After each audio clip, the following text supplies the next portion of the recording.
அனைவருக்கும் வணக்கம். இன்னைக்கு பார்க்க போற பதிவு குரு பகவானுடைய ஆற்றல் மிக்க ஸ்தலம் எங்க இருக்கு.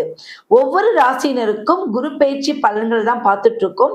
இங்க குரு பகவான் தன்னுடைய ராசிக்கு எங்க நல்ல ஒரு ஆற்றல் மிக்க ஒரு கோயில் இருக்கு அப்படின்னு பாத்தீங்கன்னா, அருள்மிகு ஜலநாதீஸ்வரர் கோயில். இந்த ஒரு ஸ்தலம் அப்படிங்கிறது தக்கோலம் அரக்கோணம் மாவட்டத்துல இருக்கு. சரிங்களா?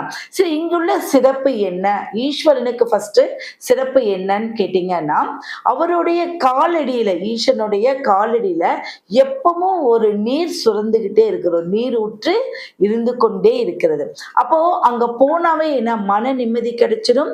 நம்மளுடைய வாழ்க்கையில ஒரு வளம், ஒரு நீரூற்று இருந்தால் அங்க வளமை அப்படின்னு சொல்லுவோம். அதை விட ஒரு சிறப்பான விஷயங்கள் அப்படின்னா குரு பகவான்.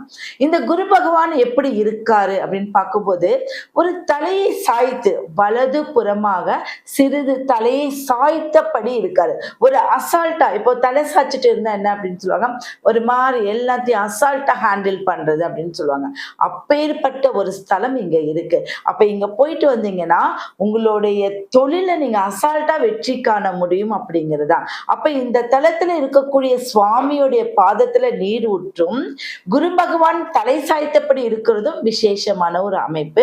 இந்த அமைப்புல இருக்கக்கூடிய ஒரு கோயிலுக்கு மகர ராசினர் போகும்போது நிச்சயம் வெற்றி காண முடியும். தொழில வெற்றி இருக்கும். நீசத்துடைய பங்கம், நீச பங்கமாயி நல்ல ஒரு ஆற்றல் உங்களுக்கு கிடைக்கும்.